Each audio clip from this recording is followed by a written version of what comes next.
Every Wednesday night, like clockwork, Nora would slip on that soft gray coat, the one she never wore anywhere else, kiss me on the cheek, and whisper, "Therapy night.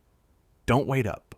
She'd walk out the door with a smile too calm, too careful, like she was rehearsing normal. And me? I'd sit there in the kitchen, staring at a half-empty glass of wine, telling myself, trust is a choice, even when it feels like a gamble. Now, I ain't no relationship guru, but apparently 93% of folks listening to these stories don't subscribe. That's like sneaking into your neighbor's BBQ, eating 3 burgers, and still leaving with a to-go plate. So go on, hit that subscribe button. Keeps the drama sizzling and the betrayals piping hot. Back to the wreckage. Because that Wednesday, I didn't stay in the kitchen. I grabbed my keys, slipped out behind her, and followed. At first, I thought I was imagining things. She drove like she always did. Calm, steady. The kind of driving you'd never suspect had a lie in the passenger seat.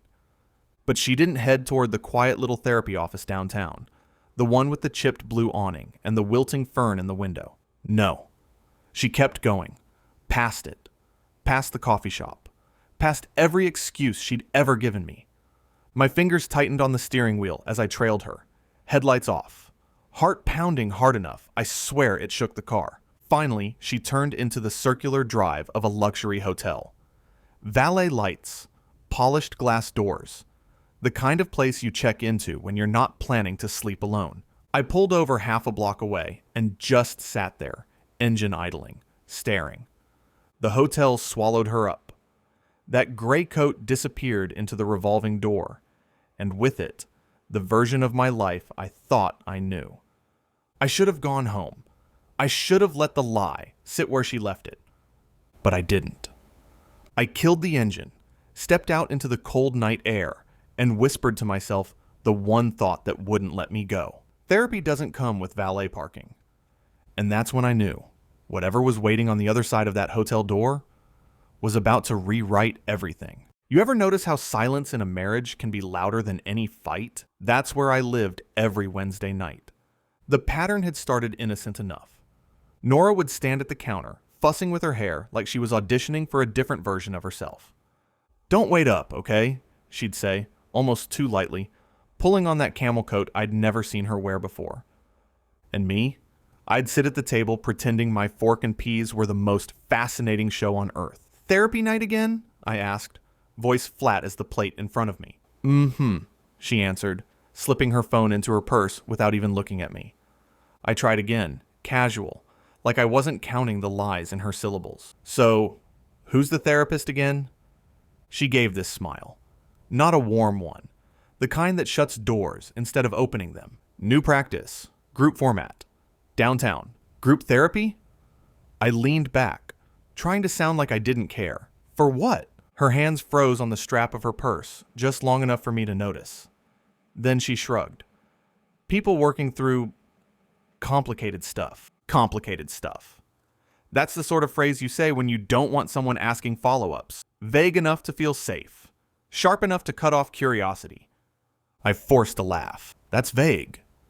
She leaned down, kissed the top of my head like always. But this time it felt different. Not routine. Not comfort.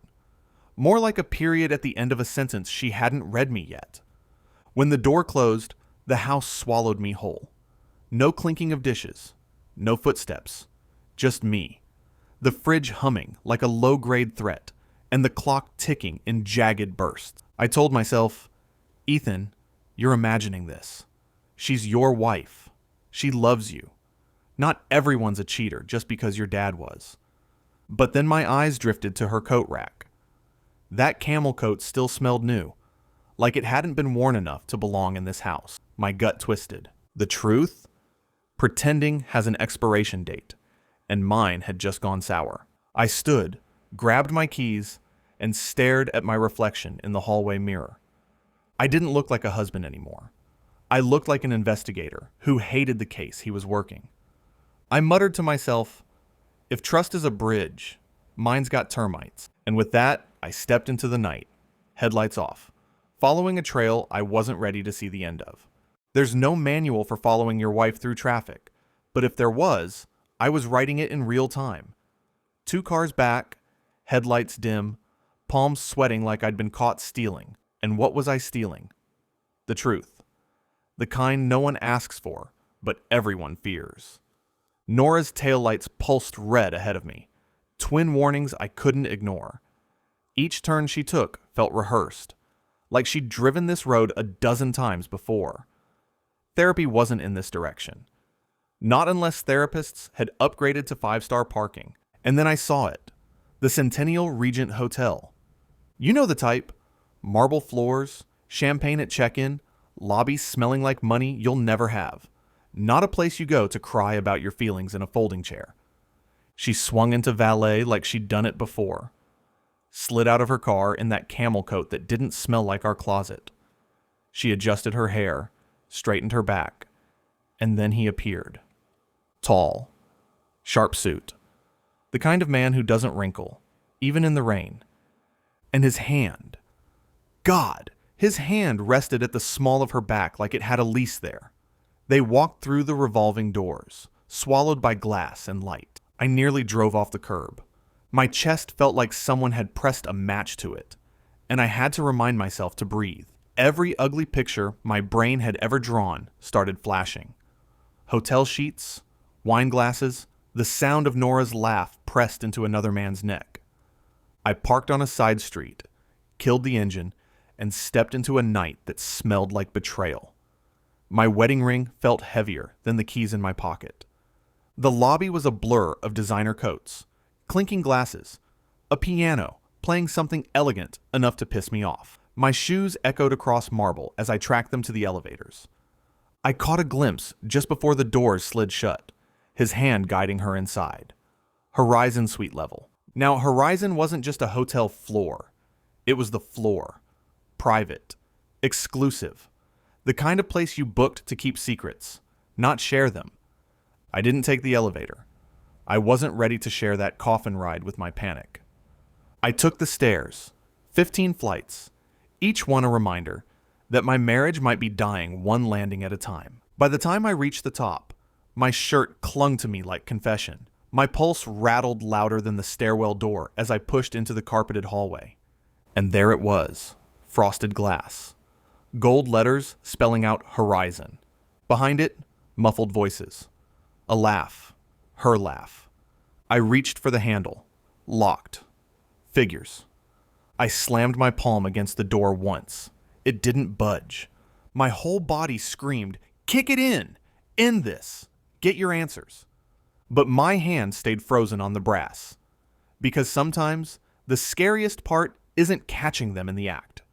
It's discovering the act isn't what you thought at all. Now, I ain't no relationship guru, but apparently, 97% of folks listening to stories like this don't subscribe. That's like paying for a hotel room just to sit in the lobby. So, do me a favor. Hit that button. Keeps the lights on and the messy truth flowing. Back to the nightmare. Footsteps. Someone approached. My chest tightened as the knob rattled from the other side. The voices hushed. The door cracked open. And through that sliver of frosted light, a woman I didn't recognize looked me dead in the eye and said, "We're in a private session." Private session. My heart plummeted. Nora's shadow appeared behind her. Then her voice. Soft, familiar, and loaded with something I couldn't name. "Ethan," she whispered. And that's when I realized this door wasn't just holding back a secret.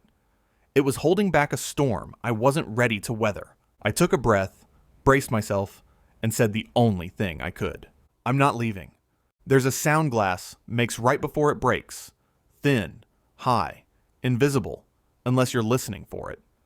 That was the sound in my chest when I gripped the Horizon handle and felt it refuse me. Knock. Silence. Another knock.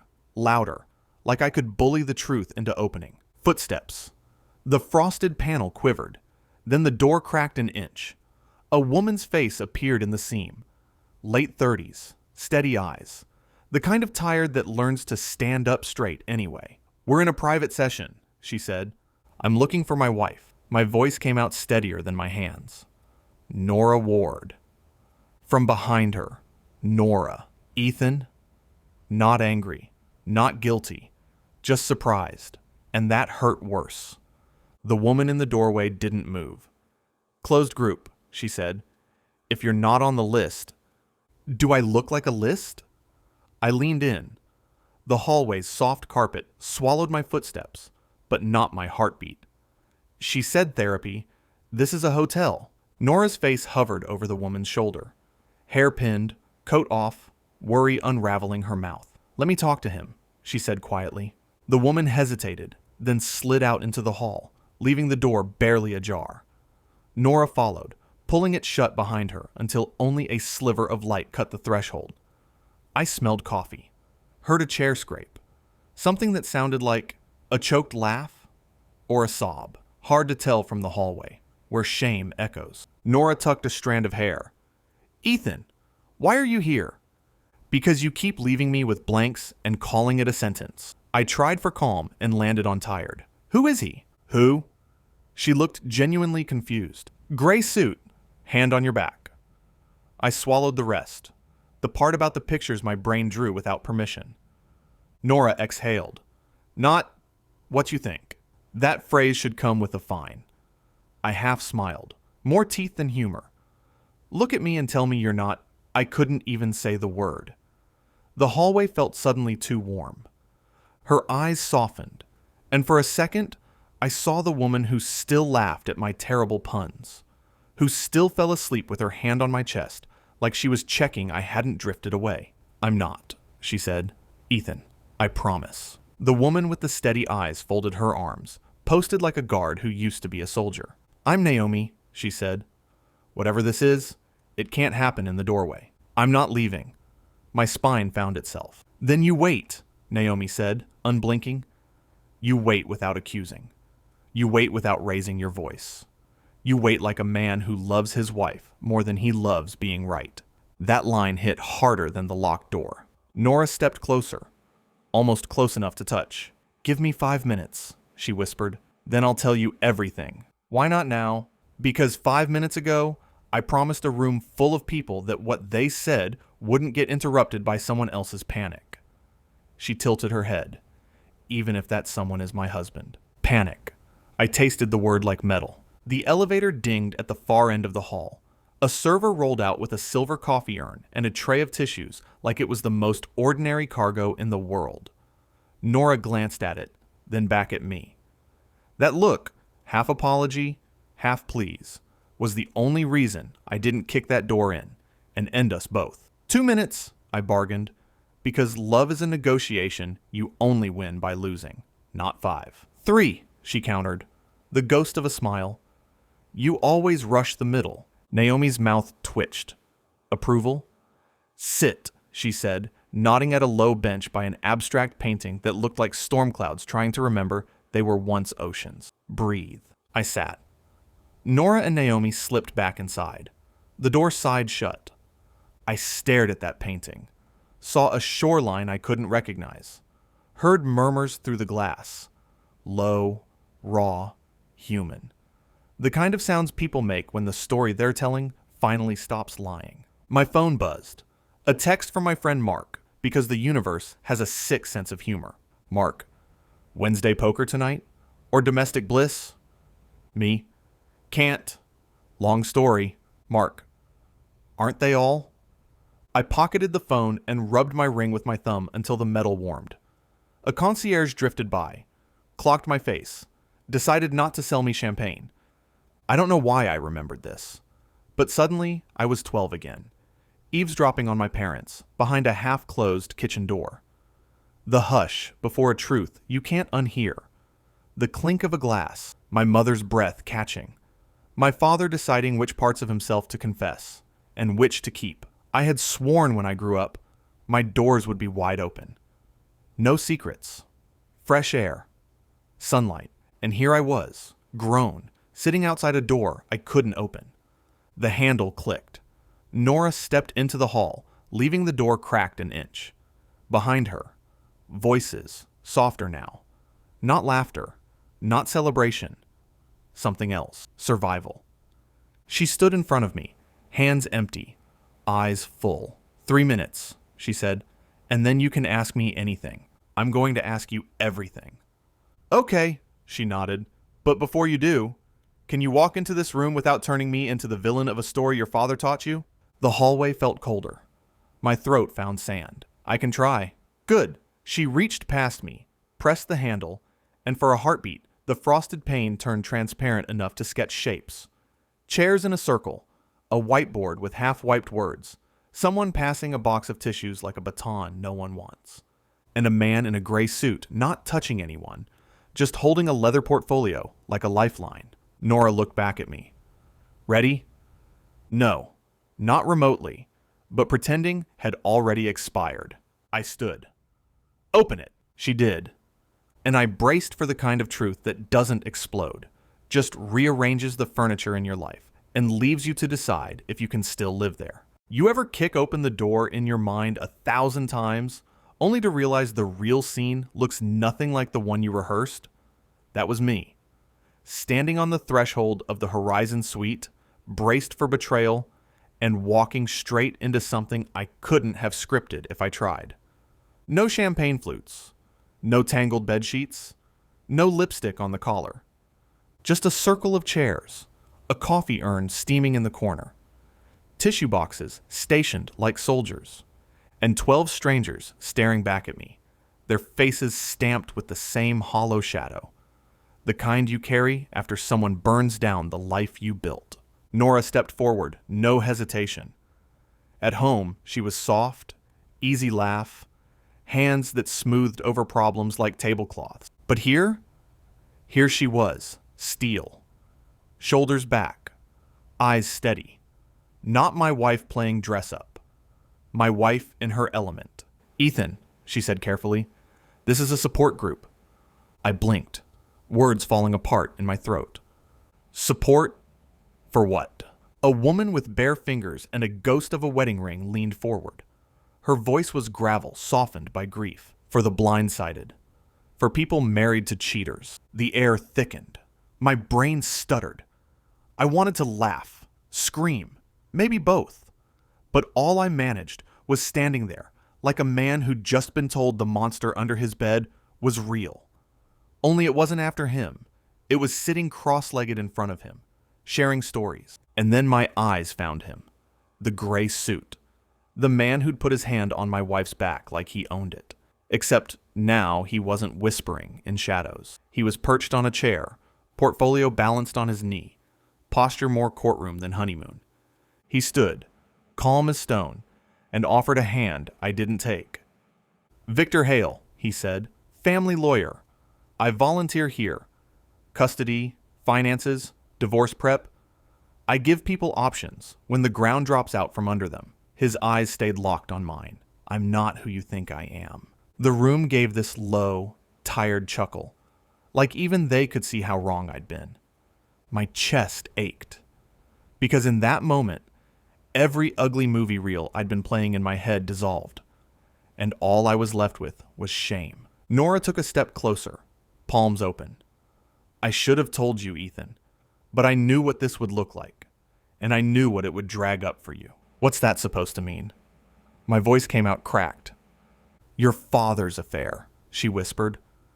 The way you've been bracing for me to become him since the day we said I do. That hit like a sucker punch, because she was right.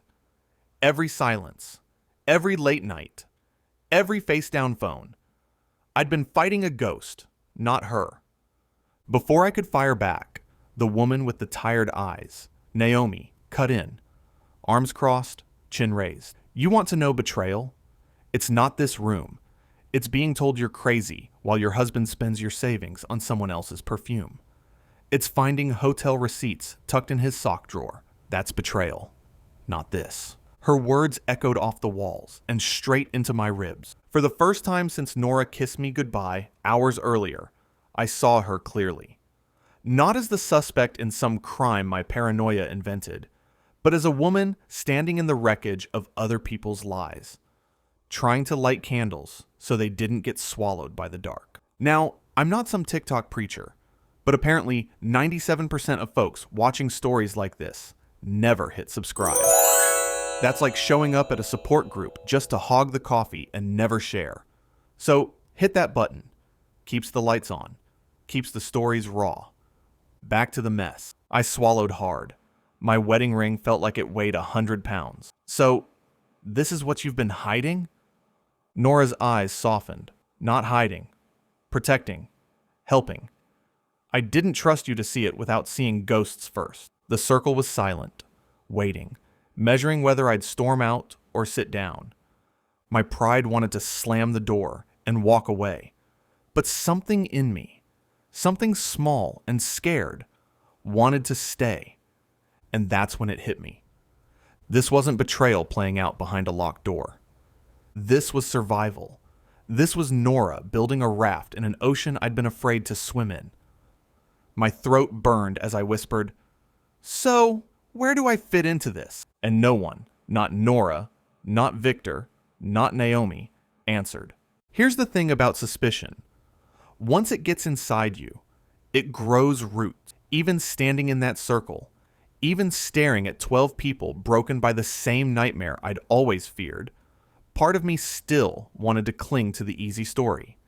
That my wife was cheating, and I was right to play detective. But the longer I stood there, the harder that lie was to hold. Victor, the gray suit, slid a pamphlet onto the table. Most people here, he said, voice steady, have no idea where to even start. Divorce filings, custody petitions, untangling joint accounts. That's where I come in. I'm their lawyer, not their lover. The room chuckled, a sad, tired chuckle. But it was enough to cut the tension. Enough to make me feel small for assuming the worst. I looked at Nora. Really looked at her. She wasn't flushed with guilt or hiding in shadows.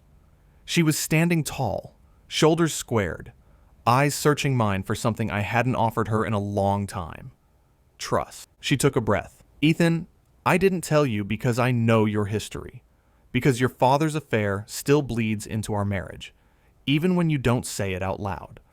I thought if you saw me walking into a hotel with a man, your mind would write an ending I couldn't erase. So I kept it from you. Her voice cracked, but she pressed on. I should have trusted you with the messy middle. But I was afraid. Afraid that your ghosts would become bigger than us. The words landed heavy. Because she was right. I had lived so long, waiting for betrayal, that I'd started rehearsing it in every silence, every late night, every unanswered text. Naomi leaned forward, fire in her eyes. You want to know what betrayal looks like? She gestured at the circle. It looks like a man telling his wife she's crazy for suspecting, when she's been right all along. It looks like years of gaslighting, stolen savings, double lives. That's betrayal, not this. The room hummed with nods, with stories not yet spoken, but etched deep in their faces. And me? I felt my chest loosen, just a little. Because maybe Nora wasn't the one rewriting history. Maybe I was. She stepped closer, so close I could smell her perfume. Familiar. Home, Ethan, she whispered. I'm not here to hurt you. I'm here to help them. And if you can, maybe you can help too. The words twisted in my gut, not as an accusation, but as an invitation. And that's when it hit me. This wasn't betrayal hiding in silk sheets. This was Nora building a lifeboat for people drowning in the ocean I'd been staring at my whole life. We didn't drive home right away. We sat there first, me in a chair meant for strangers, Nora in hers, a circle of hurt wrapping around us like a mirror I didn't want but needed. I didn't speak. Not at first, I just listened. A man with hollow eyes said, I still sleep in my car outside the house we built. She lives there with him now. A woman clutched a tissue like it was a rope. He told me I was crazy for years, that I was paranoid. I almost believed it. Another whispered, it's not the sex, it's the years. The lies pile up until you don't even recognize the person brushing their teeth next to you. Every story sounded like an echo of my own fears. The shadows I'd been wrestling weren't unique. They were universal. And Nora, she wasn't hiding in them. She was holding a lantern for people who couldn't find their way out. On the drive home, the silence wasn't sharp anymore. It was thick, honest. The kind you fill carefully, like pouring water into cracked glass. Nora kept her eyes on the road, her hands steady on the wheel. No ring flash, no drama, just quiet strength. "I wanted to tell you," she said finally, "but I didn't know how without you seeing ghosts instead of me." I stared out the window, the city lights streaking by like unanswered questions. "I followed you because I was scared, because fear makes cowards of people who think they're brave." My throat tightened. "I saw a door and wrote 100 endings. None of them asked you for the truth." She pulled into the driveway, killed the engine, and turned to me. Our porch light glowed soft and steady, like it had been waiting all along. "Ethan," she said, voice barely above a whisper, "do you want to come next week? Not to catch me, to sit, to listen." I should have had a clever line, some grand apology, but all I had was the truth. I nodded. "Yeah, I think I need to." We sat there a moment longer, the engine ticking cool, the night wrapping itself around us. And that's when it hit me. This wasn't just a hotel suite. This was a lighthouse. Because the thing about lies, they're heavy. They don't just sit on paper. They press on your marriage, your friendships, your memory, until you start questioning yourself. But the truth? The truth doesn't erase the pain. It just gives you somewhere to set it down. That night, I realized the question wasn't, is Nora betraying me? It was, what kind of man do I want to be when trust is hard? And maybe, just maybe, that answer was enough to start over. So let me ask you, what would you have done at that door? Kicked it in, walked away, or sat down and listened? Drop your thoughts below. I want to hear them.